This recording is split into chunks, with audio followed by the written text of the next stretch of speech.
दोस्तों, स्वागत है हमारे YouTube चैनल में। क्या है मौन की शक्ति? हम चुप रहना नहीं चाहते हैं, हमेशा सुना देना चाहते हैं, लेकिन व्यर्थ का बोलना ऊर्जा का नष्ट होना है।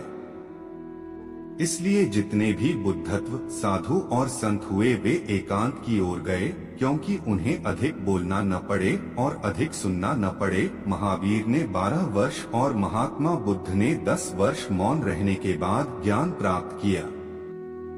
तो चलिए इसे एक कहानी के माध्यम से समझते हैं। एक दिन की बात है।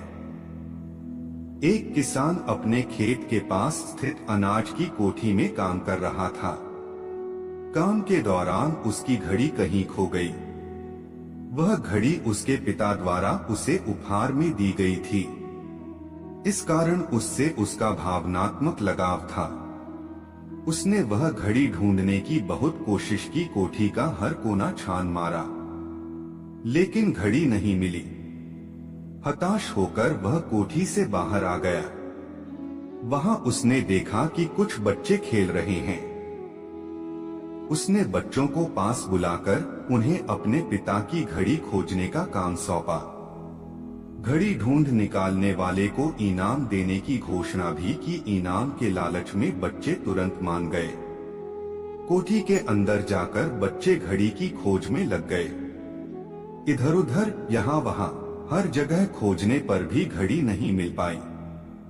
बच्चे थक गए और उन्होंने हार मान ली। किसान ने अब घड़ी मिलने की आस खो दी। बच्चों के जाने के बाद वह कोठी में उदास बैठा था।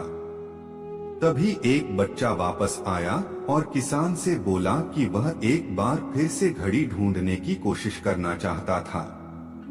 किसान ने हामी भर दी। बच्चा कोठी के भीतर गया और कुछ ही देर में बाहर आ गया। उसके हाथ में किसान की घड़ी थी। जब किसान ने वह घड़ी देखी तो बहुत खुश हुआ। उसे आश्चर्य हुआ कि जिस घड़ी को ढूंढने में सब नाकामयाब रहे, उसे उस बच्चे ने कैसे ढूंढ निकाला। पूछने पर बच्चे ने बताया कि कोठी के भीतर जाकर वह चुपचाप एक जगह खड़ा हो गया और सुनने लगा। शांति में उसे घड़ी की टिक टिक की आवाज सुनाई पड़ी और उस आवाज की दिशा में खोजने पर उसे वह घड़ी मिल गई। किसान ने बच्चे को शाबाशी दी और इनाम देकर विदा किया। सीख: शांति हमारे मन और मस्तिष्क को एकाग्र करती है और यह एकाग्र मन स्थिति जीवन की दिशा निर्धारित करने में सहायक है।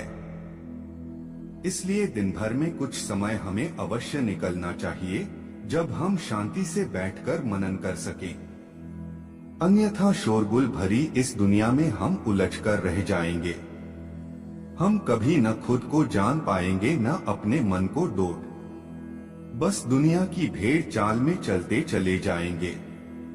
जब आंख खुलगी तो बस पछतावा होगा कि जीवन की ये दिशा हमने कैसे निर्धारित कर ली।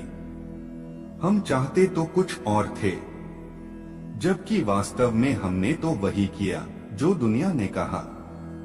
अपने मन की बात सुनने का तो हमने समय ही नहीं निकाला। तो दोस्तों, यह कहानी आपको कैसी लगी नीचे कमेंट बॉक्स में जरूर लिखें। अगर आपको पसंद आई हो तो लाइक, शेयर और सब्सक्राइब जरूर करें। धन्यवाद।